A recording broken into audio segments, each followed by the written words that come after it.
এমন একটি কলেমা কথা বলবো, এই কলেমাটি পড়লে যৌবন হারাবেন না, গায়বী সাহায্য আসবে, রিজিক বৃদ্ধি পাবে, কারো কাছে কখনো আপনাকে হাত পাততে হবে না, বোঝা হবেন না।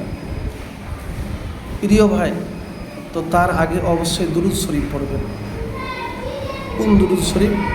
আল্লাহুম্মা সাল্লি আলা মুহাম্মাদিন ওয়া আলা আলি মুহাম্মাদ কামা সাল্লাইতা আলা ইব্রাহিমা ওয়া আলা আলি ইব্রাহিমা ইন্নাকা হামিদুম মাজিদ। আল্লাহুম্মা বারিক আলা মুহাম্মাদিন ওয়া আলা আলি মুহাম্মাদ কামা বারাকতা আলা ইব্রাহিমা ওয়া আলা আলি ইব্রাহিমা ইন্নাকা হামিদুম মাজিদ।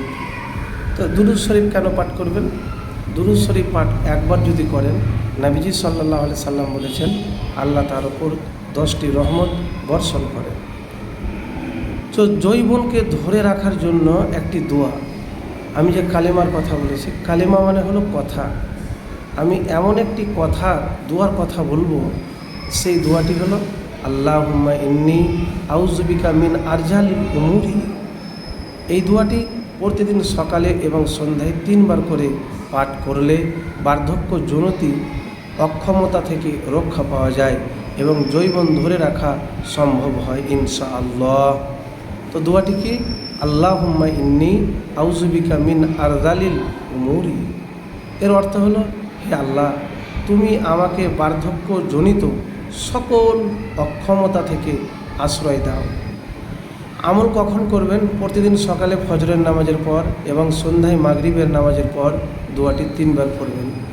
এই দোয়াটি আল্লাহর কাছে বার্ধক্যজনিত শারীরিক দুর্বলতা, অক্ষমতা, বয়স বাড়ার সঙ্গে সঙ্গে যেসব কষ্ট আসে তা থেকে আশ্রয় প্রার্থনা করে নিয়মিত এই দোয়াটি পাঠ করলে ইনশাআল্লাহ আল্লাহ তাআলা বার্ধক্যজনিত সকল সমস্যা থেকে রক্ষা করেন এবং যৌবন ধরে রাখতে সাহায্য করেন, এমনটাই বিশ্বাস করা হয়। যদি আপনার বিশ্বাস থাকে তো প্রিয় ভাই, এবারে আপনাকে বলবো যে আপনি এই দোয়ার মধ্যে গায়বী সাহায্য বললেন কেন? দেখেন, গায়বী সাহায্য আল্লাহর কাছে কি চাইছেন?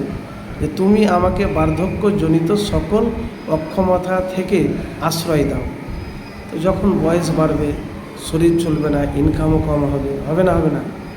এটার কাজ না করতে পারলে হয়তো এমন অসুখ হয়ে গেল, আপনি ছেলে মেয়ের কাছে ভারী হয়ে গেলেন, এটা তো হয়।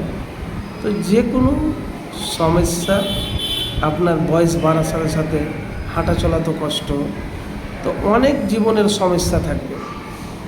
কোনো ছেলে, আপনি যখন ইনকাম না করতে পারবেন তখন কোন ছেলে আপনাকে পয়সা দিবে বা দেখবে কি দেখবে না, এটাও একটা বড় ফ্যাক্টর। তো যে কোনো সমস্যা থেকে মুক্তির জন্য সুস্থ থাকাকালীন দোয়া করুন।